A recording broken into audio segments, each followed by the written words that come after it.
On this episode of the SSI Executive Conversations podcast, Darwin is joined by Ted Bird, Chief Strategy Officer at Dimacron and industry leader with over 35 years of commercial and executive experience. Ted and Darwin talk about raising capital through crowdfunding and give an update on Dimacron's product and leadership. This episode is split into two parts, so make sure to check back soon for part two.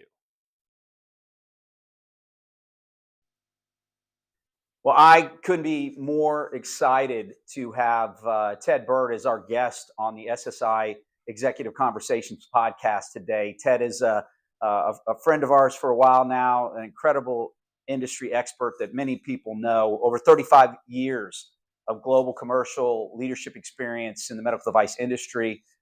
Currently, the Chief Strategy Officer at Dimacron, and I think a lot of people are kind of already familiar with Dimacron, but pre-commercial startup, has an incredible breakthrough next generation technology, artificial cervical disc that really gives you more of the natural human motion, as well as just incredible reduction in wear debris.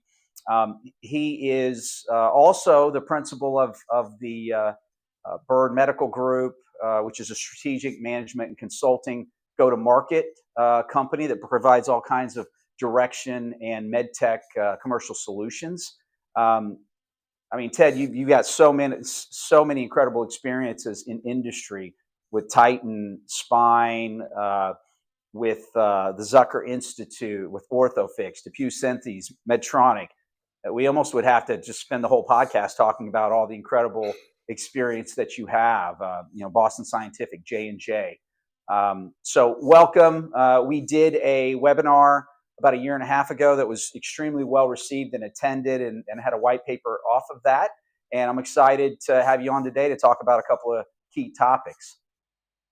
I'm excited to be here, Darwin. Thank you for inviting me, and look forward to catching up with you and telling your audience more about Dimacron and what I've seen in not just at Dimacron, but in the market in the last 12 to 18 months.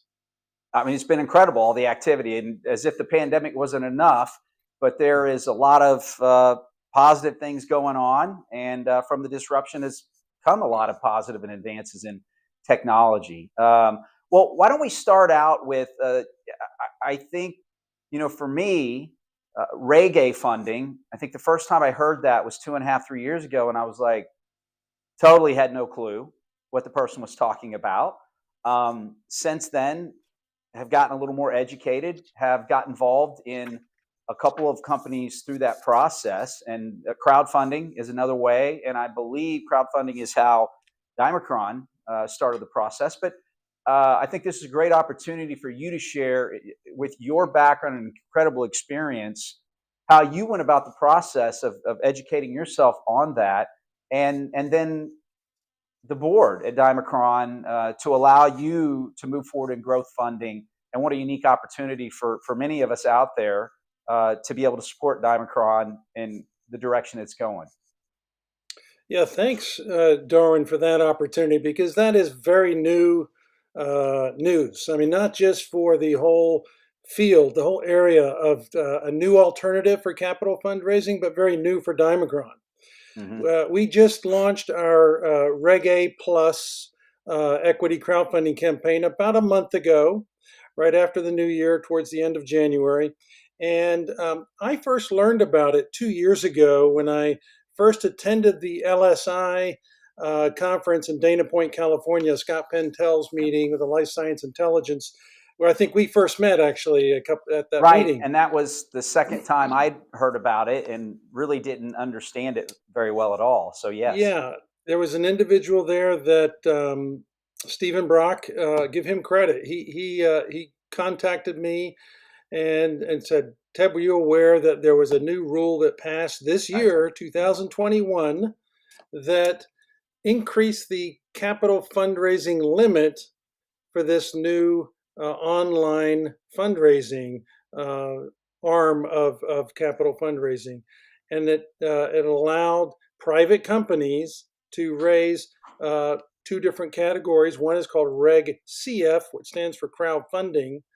The old limit used to be a measly $1 million cap that a company could raise under online through going to promote the raise to unaccredited investors online. Congress raised that in 2021, just a couple of years ago, to 5 million a year, and that's a fairly easy pathway And that's to annually, to that's every year, every year, every year. and you don't have to go to get fully qualified by the SEC. So the requirements are not too bad to go that route. The other avenue, the other route where you can raise more money is called Reg A, not to be confused with the music Reg A, Right. Right. but Reg A plus, which used to be, let's see, I think it was 10 million. I've got it written down here. It was 15. Let me get that right. 10 million before 2021. They raised that to $75 million a year. So Wow. all of this online, crowdfunding capability actually started in 2012. There was a congressional act called Jumpstart Our Startups, the Jobs Act in 2012. By the time it was fully implemented, it was probably 2015 or 16. Okay. So just some numbers so you can kind of get a feel for it. In 2016, 188 companies raised money, private companies raised money online through Reg CF. 2022, there were 1,584 companies, and they raised $506 million, last year. Okay. That's, just so you have the number. Now, what would you guess is the total number of privately held companies in the U.S.? How many do you think there are in the U.S.? Privately, I really don't. So I'll guess 3,000. Yeah, 30 million. So there's 30 million. You I just think, shouldn't have guessed. mom and pop, just private companies. America is a land of opportunity.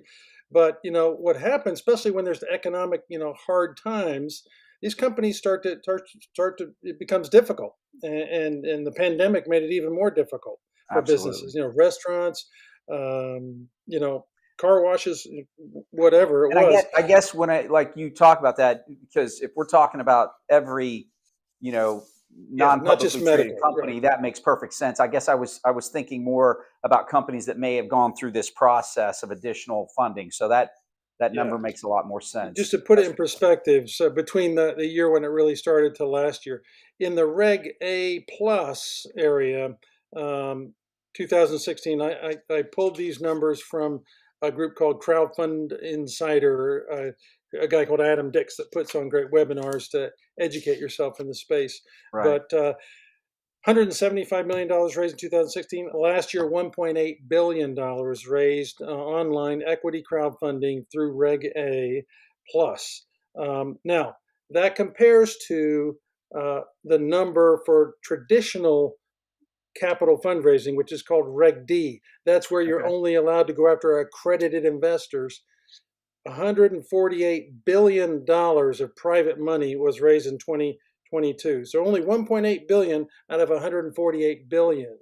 So it's a small piece of the total amount was raised through unaccredited, just online investors. But it's just the start. It's just the beginning. The tide is starting to turn. So what I did, Darwin, after learning about this, I spent over a year, just studying the space, Okay. attending all of the webinars that I could, um, learning about the regulations, what the costs are to get involved, because many entrepreneurs or business owners or CEOs or leaders of companies, particularly in our space, in the life science med tech industry, find it difficult, especially these days when the financial picture is not that great.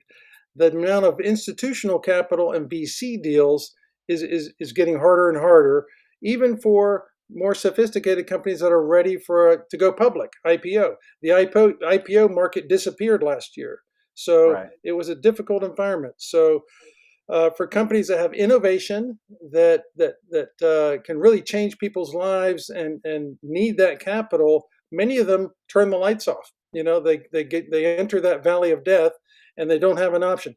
Now, equity crowdfunding has come along and allowed the retail, private, everyday Mr. and Mrs. Smith of America or Johnson of America to get in and invest on a deal that they may have interest in, just because they like it, or they may suffer from that particular Right. problem, and they know it's a solution for them or their family members, and it's an impact investment for them. And otherwise, they wouldn't get that opportunity. So two questions for you, and for me, it took me a little bit of time to understand and get comfortable. And should disclaimer, I think a month ago or so, you know, somebody else actually posted about the situation, and I took part in that. So I should make that disclaimer because I believe in the product. I believe in obviously in the leadership there and what this can do for patient populations. I think it's absolutely fantastic. And then I've done it with two other companies too. So I should make that disclaimer. But the two questions I have is from your side of the seat. Once you start that process, how long does it take to have the money where you can start to invest and benefit it from it at the company? And how challenging was it to get the board to think about this completely different approach to helping fund your growth? Yeah, no, that it was a challenge. I generally personally believe in finding different ways to solve problems, Mhm. whether it's a management problem or any issue. So I saw equity crowdfunding as a way to solve the problem of having difficulty attracting that institutional, capital money in the spine space. So we're a spine company, and in general, spine companies find it difficult because there's been a lot of spine companies that the educated institutional capital investors have failed with, and they're gun shy on the spine market. So they're more interested in other spaces now, wearables and digital technology and things like that. So Right. number one, number two, if you have a product that like Dimacron that is a class 3 FDA class that requires a pre-market, a PMA study, an Much longer investigational process. device exemption. That's a 5 to 7 year process to complete. Um, and for a venture capitalist or institutional investor, that time horizon may be too long for their money, for their fund, and they may be scared a little bit of the risk. Can that company execute, on that trial successfully? Hmm. So, instead of just beating my head against the wall with those two factors, having a class 3 product and being a spine company, that's what piqued my interest when I saw equity crowdfunding. Dimacron has been very successful through a dedicated group of owners, shareholders, mainly the founder and the founder's family, and a network of angels have continued today and have funded the company to date. But to be successful in the artificial cervical disc market, the most important market is the US market. It's the biggest market in the world. Absolutely. And you have to do really two studies. You have to do a single level study, and you also have to do a separate 2 level study. Each study is going to cost about $20 million. So that's 40 million additional dollars that the existing shareholders would need to come up with. They could, but they've already put a decent amount in already. They would like Right. to see others come in and join them. So we've started. We've been about into it for about a month now, and the other thing that's really exciting, Darwin, is the kind of impact that it has in terms of raising the awareness of your company and your technology. You're increasing your fan base, so to speak, where you've got And how is that? patients. How's that been? What is the response that you've received from the marketplace? And that's one of the things I Yeah, love about it. I've certainly shared with friends, family, and my yeah, network. I'm not their stockbroker. I'm not here. Obviously, I have a pretty high risk tolerance. You have a pretty high risk tolerance relevant to where you're right. at. But at the same time, we believe in the product. To start a company, you have to have a pretty decent risk tolerance. But At the same time, the ability for people to get in and invest in something that through previous avenues they would not have because of the amount of money that they would have to just to get in the door wouldn't have Yeah. access to. Yeah. So we just in the last 4 weeks, we have attracted over 30,000 individuals to our invest, dimicron.com, which is a special page. And by the way, I have to give the disclaimer that it's important that any investor read the materials. That they're all Right. there on that web page because this is a Reg A plus, which part of the requirement to raise, more than the 5 million cap of the Reg CF. You have to get qualified by the SEC, and Okay. that's Yeah. that's a process. It's not quite like going public, but it's similar to going public. You have to have 2 years of gap audited financials. You have to really have your financial house in order, and you have to be prepared for it. But it's not as stringent. You have to, as being a public company and doing quarterly analyst meetings and things like that. But there are SEC requirements, and it can take up to 4 or months or longer to get through that process. So you can't just flip a switch and do it in a couple of I'll weeks. just get right. It's not Yeah. transactional. So it took me a few months to prepare and also convince the board at Dimacron because they're a fairly conservative group, primarily out of Utah where the company's based. And who's this Ted Bird guy coming along telling them about digital marketing and Google ads and Facebook ads and TikTok advertising, and you know most of them didn't know what TikTok was. So it's not that I did either, but I knew about it, but I didn't know we could actually advertise our. I our just thought it was for kids to do dance videos or Yeah, I thought so too, but the digital marketing experts are telling me, nope, your videos are on TikTok now. So I didn't have to learn amazing. a new dance move. But Well, so here well, we are. that We're into it, and we're very excited about the momentum that we've experienced so far. For the video recording of this podcast, along with additional resources, make sure to find us on the web at ShurigSolutions.com or follow us on social media and LinkedIn at Shurig Solutions.